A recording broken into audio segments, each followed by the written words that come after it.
নমস্কার বন্ধুরা, job updates and news শেয়ারের পক্ষ থেকে তোমাদের সকলকে জানাই স্বাগত। তো এবার দীর্ঘদিন পরে ফুড অ্যান্ড সাপ্লাইয়ের পক্ষ থেকে যেটা পশ্চিমবঙ্গ সরকারের অধীনে পক্ষ থেকে জারি হয়েছে, খাদ্য দপ্তরের নতুন করে নিয়োগ বিজ্ঞপ্তি জারি হলো। একদম নতুন একটি নোটিফিকেশন, নতুন একটি আপডেট তোমাদের প্রত্যেকের জন্য। সেটা এই ভিডিওটা দেখলেই বুঝতে পারবে যে ইনফরমেশনটি কতটা গুরুত্বপূর্ণ হতে চলেছে। পশ্চিমবঙ্গ সরকার ফুড অ্যান্ড সাপ্লাই ডিপার্টমেন্টে এবার কর্মী নিয়োগ করতে চলছে, যেখানে রিটেন টেস্ট আর নিচ্ছে না, কোনো রকম লিখিত পরীক্ষা দিতে হচ্ছে না, সরাসরি ওয়াক-ইন ইন্টারভিউ দিলেই তোমরা এখানে নিযুক্ত হতে পারছো। অ্যাপ্লিকেশন করতে মিনিমাম লাগবে বয়স 18 বছর, তাহলেই তোমরা আবেদন করতে পারবে এবং 23 জেলা থেকেই অ্যাপ্লিকেশন করার সুযোগ রয়েছে। তো কোন কোন জেলা থেকে করতে পারবে সেগুলো আমরা বলে দেব। ছেলে হোক কিংবা মেয়ে প্রত্যেকেই আবেদন করতে পারবে, আর ফিজের কোনো ব্যাপার নেই, অর্থাৎ কোনো রকমের অ্যাপ্লিকেশন ফিজ লাগছে না, অর্থাৎ সম্পূর্ণ বিনামূল্যেই তোমরা আবেদন করতে পারবে। তো এইরকম একটা সুযোগ হাতছাড়া করলেই কিন্তু মুশকিল।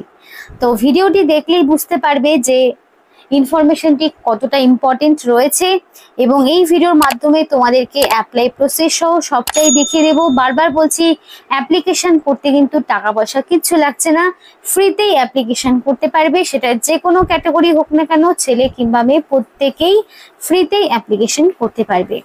তো এই ভিডিওটাতে সম্পূর্ণ ডিটেলস তো অবশ্যই তোমাদের সাথে শেয়ার করব, কিন্তু শেয়ার করার আগে তোমাদের প্রত্যেকের কাছে আমি একটাই রিকোয়েস্ট জানাবো যে যারা এখনো আমাদের এই চ্যানেলটিকে সাবস্ক্রাইব করোনি, তারা ঝটপট চ্যানেলটিকে সাবস্ক্রাইব করে পাশে থাকা বেল আইকনটি ক্লিক করে দাও, যাতে করে পরবর্তী সমস্ত ইনফরমেশন পেয়ে যেতে পারো। তো চলো বন্ধুরা, আর দেরি করব না, এবার অফিসিয়াল নোটিশ নিয়ে বিস্তারিত আলোচনা তোমাদের সাথে শুরু করব। তো বন্ধুরা, এটা কিন্তু ফুড অ্যান্ড সাপ্লাই ডিপার্টমেন্টের অফিসিয়াল ওয়েবসাইট। এই অফিসিয়াল ওয়েবসাইটে আসলেই তোমরা নোটিফিকেশন এবং অ্যাপ্লাই লিঙ্ক সবটাই তোমরা পেয়ে যাবে। আশা করি কোনো রকম সমস্যা হবে না। তো চলো দেখে নেই এবার কোন কোন জেলা রয়েছে। তো 23টি জেলার নামে আশা করি রয়েছে। তো ফার্স্টেই দেখতে পাচ্ছি আলিপুরদুয়ার, বাঁকুড়া, বীরভূম, কোচবিহার, দক্ষিণ দিনাজপুর। তো বাঁকুড়া, বীরভূম, দক্ষিণ দিনাজপুর এই সমস্ত ডিস্ট্রিক্ট থেকে প্রার্থীরা বেশি অ্যাক্টিভ যা মনে হয়, কারণ তারা খুব কমেন্ট করে তাদের লোকেশনে থাকা বিভিন্ন রকম ইনফরমেশন জানানোর জন্য। বাকিরাও কমেন্ট করে জানাও যে তোমাদের জেলার নাম, তাহলে করে তোমাদেরও জেলায় থাকা বিভিন্ন যে রিক্রুটমেন্টগুলো হয়, কারণ সেগুলো তো প্রতিনিয়তই হচ্ছে, সেগুলো তোমাদের কিন্তু জানাতে পারি। তো দার্জিলিং, হুগলি, হাওড়া, জলপাইগুড়ি, ঝাড়গ্রাম রয়েছে, কালিম্পং রয়েছে, কলকাতা রয়েছে, মালদা রয়েছে। তো সমস্ত জেলার প্রার্থীরাই এখানে অ্যাপ্লিকেশন করতে পারছে। মালদা, মুর্শিদাবাদ থেকেও অনেক কমেন্ট পেয়ে থাকি আমরা, নদিয়া থেকেও পেয়ে থাকি। তো রয়েছে নর্থ 24 পরগনা, পশ্চিম বর্ধমান, পশ্চিম মেদিনীপুর, পূর্ব বর্ধমান, পূর্ব মেদিনীপুর, পুরুলিয়া, সাউথ 24 পরগনা এবং উত্তর দিনাজপুর। তো এই সমস্ত ডিস্ট্রিক্টগুলো থেকে প্রার্থীরা আবেদন করতে পারছে। দ্যাট মিনস তোমরা কিন্তু 23 জেলা থেকেই অ্যাপ্লিকেশন করতে পারছো। তো দেখো, এখানে তোমরা যদি, আমি অফিসিয়াল ওয়েবসাইট ওপেন করে নিয়েছি, তো নোটিফিকেশন যদি ডাউনলোড করতে চাও তাহলে ক্লিক হিয়ার এই অপশনটিতে ক্লিক করতে হবে। 23/5/2025 নোটিফিকেশন জারি হয়েছে এবং সেদিন থেকে অ্যাপ্লিকেশন অলরেডি শুরু হয়ে গেছে। মানে 30শে মে থেকে অ্যাপ্লিকেশন স্টার্ট, যেটা 16 তারিখ পর্যন্ত জারি থাকছে। মানে 16ই জুন হচ্ছে অ্যাপ্লিকেশন করার লাস্ট ডেট। 11টা থেকে অ্যাপ্লিকেশন স্টার্ট হচ্ছে 30শে মে, যেটা 16ই জুন বিকেল 5:30 পর্যন্ত অ্যাপ্লিকেশন করার সুযোগ পাচ্ছ। তো তোমরা এখানে সরাসরি যারা অ্যাপ্লিকেশন করতে চাইবে তারা অ্যাপ্লাই নাও অপশনটিতে ক্লিক করবে। তো আমি সবার আগে নোটিফিকেশনটা ডাউনলোড করে দেখাবো, তার জন্য আমি ক্লিক হেয়ার অপশনটিতে ক্লিক করব। তো নোটিফিকেশন জারি হয়েছে government of West Bengal food and supply department, Khadyashri ভবনের পক্ষ থেকে নিয়োগ করা হচ্ছে।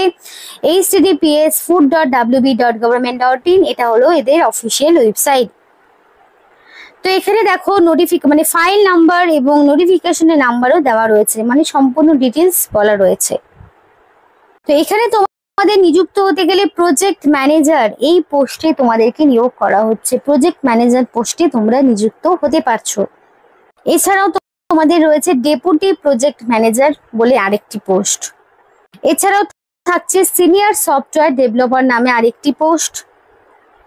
তারপরে দেখো সফটওয়্যার ডেভেলপার বলে একটি পোস্ট রয়েছে, সফটওয়্যার সাপোর্ট পার্সোনাল বলে একটি পোস্ট রয়েছে, ডাটা এন্ট্রি অপারেটর বলে একটি পোস্ট। তো এত ধরনের পোস্ট রয়েছে, অর্থাৎ হাইয়েস্ট কোয়ালিফিকেশন থেকে মিনিমাম কোয়ালিফিকেশন পর্যন্ত সব রকম কোয়ালিফিকেশনের পোস্ট তোমরা দেখতে পাচ্ছ। তো তোমাদের যদি এক্সট্রা কোনো রকম কোয়ারিজ থাকে অবশ্যই মেল অ্যাড্রেসে মেল করে জানতে পারো। তো তোমাদের এখানে দেখো অ্যাপ্লিকেশন করতে হলে তোমাদেরকে অনলাইন অ্যাপ্লিকেশন করতে হবে, যেটা এদের অফিসিয়াল যে ডিপার্টমেন্টাল পোর্টাল রয়েছে সেখানে ক্লিক করতে হবে। এবং তোমাদের এখানে স্ক্রুটনি এবং শর্ট লিস্টিং এর মাধ্যমে ক্যান্ডিডেটকে বাছাই করা হবে, এবং বাছাই করার পর তোমাদের এখানে মাধ্যমিকের মানে কোয়ালিফিকেশন, উচ্চ মাধ্যমিকের কোয়ালিফিকেশন এবং যেই পোস্টে আবেদন করছো সেখানকার কোয়ালিফিকেশন সব মিলিয়ে তোমাদের শর্ট লিস্টেড ক্যান্ডিডেটকে 1:20 রেশিওতে মানে 1টি শূন্যপদের ভিত্তিতে তোমাদেরকে 20 জনকে রাখা হবে। তো সেই মতো তোমাদের কিন্তু ভাগ করে দেওয়া রয়েছে। কিছু পোস্টের ক্ষেত্রে রিটেন টেস্ট হবে, সেক্ষেত্রে যেমন 90 মার্কসের রিটেন টেস্ট, 10 মার্কসের হচ্ছে ইন্টারভিউ, কিন্তু ফাইনাল সিলেকশন কিছু কিছু পোস্টের ক্ষেত্রে কিন্তু সরাসরি ইন্টারভিউর মাধ্যমে হবে, আবার কোনো পোস্টে রিটেন কাম কোডিং টেস্ট এবং ইন্টারভিউর মাধ্যমে নিয়োগ করানো হবে। যে অ্যাপ্লিকেশন তোমাদের স্টার্ট হয়ে গেছে অলরেডি 30 তারিখ থেকে 16 তারিখ পর্যন্ত, যেটা জারি থাকবে। তো এখানে the date, time, venue, written test cum coding test অথবা ইন্টারভিউ এলিজিবল ক্যান্ডিডেটকে দিতে হবে, সেইটার ইনফরমেশন তাদের রেজিস্টার মেল আইডি এবং ডিপার্টমেন্টাল যে ওয়েবসাইট রয়েছে সেইখানেই পেয়ে যাবে। আর verification for documents in original will be done at the time of interview. তো যখন তোমাদের ডকুমেন্ট ভেরিফিকেশন হবে তখন কিন্তু সমস্ত অরিজিনাল ডকুমেন্টসগুলো সঙ্গে করে নিয়ে যেতে হবে, নাহলে অরিজিনাল ডকুমেন্টস ছাড়া তোমাদের কিন্তু কোনো রকম ডকুমেন্ট ভেরিফিকেশন হবে না। আশা করি ক্লিয়ার হয়েছে। তো চলো এবার দেখে নিব পোস্টগুলো। তো যেটা ডাটা এন্ট্রি অপারেটর রয়েছে সেখানে তোমার মিনিমাম লাগছে গ্র্যাজুয়েশন ইন কম্পিউটার অ্যাপ্লিকেশন। তো graduation with the certificate in computer application, sorry মানে গ্র্যাজুয়েশনটা তোমার সায়েন্স হতে পারে, কমার্স হতে পারে, আর্টস হতে পারে, যে কোনো ব্যাকগ্রাউন্ড থেকে মিনিমাম গ্র্যাজুয়েট তোমার হতে হবে, সাথে কম্পিউটার অ্যাপ্লিকেশনের সার্টিফিকেটটা থাকা ম্যান্ডেটরি। 16,000 টাকা পার মান্থ তোমরা স্যালারি পাচ্ছ। এটা হচ্ছে ডাটা এন্ট্রি অপারেটর পোস্টের জন্য বলছি, যেখানে যে কোনো স্ট্রিমে থাকা ক্যান্ডিডেটরা অ্যাপ্লিকেশন করতে পারবে। রয়েছে সফটওয়্যার সাপোর্ট পার্সোনাল, যে ক্ষেত্রে তোমার পিজিডিসি অথবা বিএসসি লাগবে কম্পিউটার সায়েন্স অথবা বিসিএ ডিগ্রি লাগবে, এবং 21,000 টাকা পার মান্থ স্যালারি তোমরা পাবে। আরেকটি যেটার নাম সফটওয়্যার ডেভেলপার, সেখানে তোমার লাগছে ফার্স্ট ক্লাস বিই অথবা বিটেক অথবা এমএসসি ইন আইটি অথবা কম্পিউটার সায়েন্স নিয়ে 40,000 টাকা পার মান্থ স্যালারি তোমরা পাবে। যেটা ডাটাবেস অ্যাডমিনিস্ট্রেটর, সেক্ষেত্রে তোমার লাগছে ফার্স্ট ক্লাস বিই অথবা বিটেক অথবা এমএসসি ইন আইটি অথবা কম্পিউটার সায়েন্স এবং proficiency in database management system. এক্ষেত্রে বেতন 75,000 টাকা পার মান্থ স্যালারি থাকছে। আরো একটি পোস্ট যেটা সিনিয়র সফটওয়্যার ডেভেলপার, সেক্ষেত্রে কিন্তু first class BE BTech MSc in IT অথবা কম্পিউটার সায়েন্স, যেখানে 75,000 টাকা পার মান্থ স্যালারি। ফুড সাপ্লাইয়ের বিভিন্ন ডিপার্টমেন্টে তোমাদেরকে নিয়োগ করানো হবে। এছাড়া আরো বিভিন্ন রকম কিন্তু পোস্ট রয়েছে, যেমন ধরো এগুলো একটু হাইফাই পোস্ট, যেমন deputy project manager first class BE BTech degree MSc in IT বা কম্পিউটার সায়েন্স, যেখানে 1 লাখ টাকা পার মান্থ স্যালারি। এগুলো হাইয়েস্ট কোয়ালিফিকেশনের পোস্ট। তো দেখো এবার যদি আমি অ্যাপ্লিকেশন করতে চাই তাহলে অ্যাপ্লাই নাও অপশনটিতে ক্লিক করব। তো দেখো এখানে বন্ধুরা যারা অ্যাপ্লিকেশন করতে চাইছো তাদের কিন্তু first of all Aadhaar number দিয়ে গেট ওটিপি, মানে যে মাত্র তুমি আধার নাম্বার দেবে, আধার নাম্বারের সাথে যেই মোবাইল নাম্বারটা লিঙ্ক করা রয়েছে সেখানে একটা ওটিপি যাবে। তো এটা কিন্তু আধার নাম্বারের সাথে মোবাইল নাম্বার লিঙ্ক করা যে নাম্বারটি রয়েছে সেইখানেই কিন্তু ওটিপি যাবে, আদারওয়াইজ তোমরা কিন্তু ওটিপিটা পাবে না। তাই অবশ্যই তোমাদেরকে সেই বিষয়টা মাথায় রাখতে হবে। তো এখানে তোমরা যেহেতু আমি এখানে আধার নাম্বার দিলাম না, তাই নেক্সট প্রসিডিওরটা আমি দেখাতে পারলাম না। তো তাও যদি তোমাদের লাগে যে অ্যাপ্লিকেশন প্রসেসটি ফুল লাগবে, তাহলে অবশ্যই জানাও, তাহলে বাকি ইনফরমেশন, বাকি অ্যাপ্লাই প্রসেসটাও তোমাদের সামনে নিয়ে আসবো।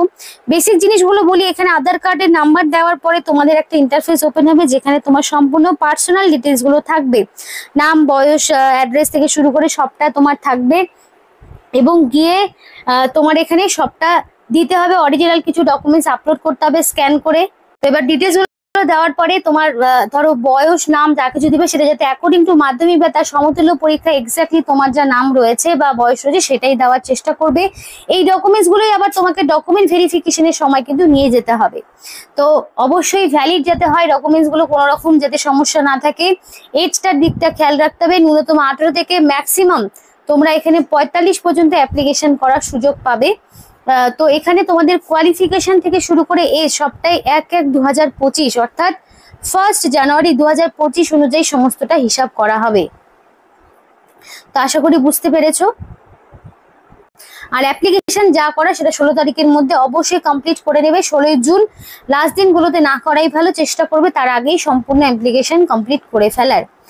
তো বন্ধুরা, এই ছিল আজকে সম্পূর্ণ ভিডিও। বারবার বলছি, অ্যাপ্লিকেশন করতে কিন্তু কোনো রকম পয়সা দিতে হচ্ছে না, সম্পূর্ণ বিনামূল্যে তোমরা আবেদন করতে পারবে। তো ইনফরমেশনটি ভালো লাগলে অবশ্যই লাইক করো এবং চ্যানেলটিকে সাবস্ক্রাইব করে আমাদের সাপোর্ট করো, আমাদের সাথে থেকো, পাশে থেকো। আর ভিডিওটি সম্পূর্ণ দেখার জন্য তোমাদের সকলকে জানাই অসংখ্য ধন্যবাদ।